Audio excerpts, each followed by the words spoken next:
Hello students, so now let's do our another question number 33. So in this question what is given here, you just have to prove the length of tangents drawn from an external point to a circle are equal. कि जो भी circle की tangents बनती है external point से वो क्या लानी है हमें इक्वल, ये हमें प्रूव करके दिखाना है. तो I am just taking a circle है, ठीक है. तो ये आपका सेंटर पॉइंट हो गया. ये आपकी एक्सटर्नली क्या है, दो टेंजेंट्स हैं, ठीक है. जैसे मैंने इसको कोई भी नाम दे दिया, ये पी ए पी. आपको इक्वल लेकर आनी है क्या, P A equals to P B. आपको जो प्रूफ करना है वो पी ए किसके इक्वल लेकर आना है, पी बी. यही तो थ्योरम हमारी बोल रही है. तो सबसे पहले एक बात समझते हैं कि ये सेंटर है आपका. कभी भी अगर टेंजेंट से, जो टेंजेंट वाला पॉइंट है, यहाँ से सेंटर पे कोई भी पॉइंट ऑफ कांटेक्ट जो आता है, वी कैन से कि सेंटर से अगर कोई भी परपेंडिकुलर किस पे जाता है, टेंजेंट पे, तो ये कितने का एंगल फॉर्म करता है, 90. सेम ऐसे यहाँ पे सेंटर से अगर किसी भी टेंजेंट पे कोई एंगल फॉर्म करेगा तो कितना होगा, 90. ठीक है, आपको ये तो ऑलरेडी पता है. ठीक है, ये हमारी क्या टेंजेंट जो थ्योरम है वो है. लेकिन मुझे जो प्रूफ करना है वो ये मेन पार्ट है. इसको स्टार्ट करते हैं. ठीक है, तो यहाँ पे लिख देंगे जो 90 वो भी हमारे टेंजेंट थ्योरम की वजह से. ये मैंने कंस्ट्रक्शन लगा दी कि मुझे पी इक्वल्स टू पी भी लाना. तो यहाँ पे मैंने दो ट्रायंगल सीख रहे हैं आपको. कौन कौन से ट्रायंगल सीख रहे हैं, एक तो हो जाएगा ट्रायंगल पी ए ओ, ठीक है. अनदर ट्रायंगल क्या हो जाएगा, पी बी ओ. इन दोनों को कॉन्ग्रेंट कर लें, क्योंकि कॉन्ग्रेंट करने से क्या होता है कि जो करस्पॉन्डिंग साइड्स होती है वो इक्वल आ जाती है ना, वही लेकर आनी है मुझे. तो यहाँ पे अगर मुझे दोनों ट्रायंगल्स में देखूँ तो सबसे पहले ओ पी दोनों ट्रायंगल में क्या आ रहा है, कॉमन. ये कॉन्ग्रेंसी की थी हमने क्लास 9th के, तो ये कॉमन आ गया. अब सेकेंड बात करूँ तो रेडियाई भी तो इक्वल है. जो ओ ए है वो किसके इक्वल है, ओ बी के इक्वल रेडियाई. सेंटर से अगर किसी पे भी टच करता है सर्कल के किसी पार्ट पे तो रेडियस होती है ना. तो यहाँ पे हम क्या लिख देंगे, equal radii. Another point is 90. You can write here angle O A P किसके इक्वल हो जाएगा, ओ बी पी के. 90 ईच है, क्यों है, टेंजेंट थ्योरम की वजह से. तो एक एंगल दो साइड हो गया. ठीक है, अब यहाँ पे ये दोनों जो मतलब ट्रायंगल है वो कॉन्ग्रुएंट किस से क्राइटेरिया से, आर एच एस से. 90 दे रखा था ना, राइट एंगल ट्रायंगल था. तो वी कैन राइट हेयर कि जो ट्रायंगल पी ए ओ है वो कॉन्ग्रुएंट हो चुका है किससे, पी बी ओ. ठीक है, क्राइटेरिया हमारा क्या है, आर एच एस क्राइटेरिया. आप लिख देना, राइट एंगल ट्रायंगल में यही क्राइटेरिया लगता था हमारा.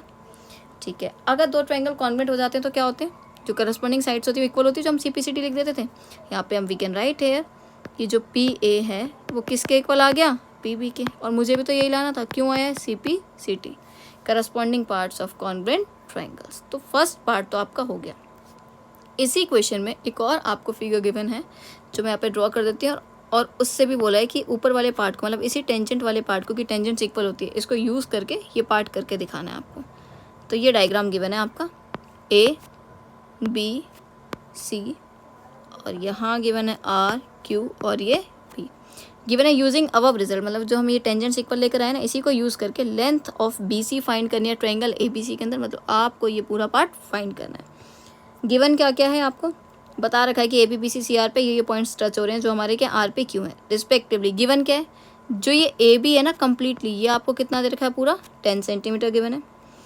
ए क्यू दैट मीन्स ये वाला जो पार्ट है ये आपका 7 सेंटीमीटर है, और जो सी क्यू है वो कितना है, 5 सेंटीमीटर है.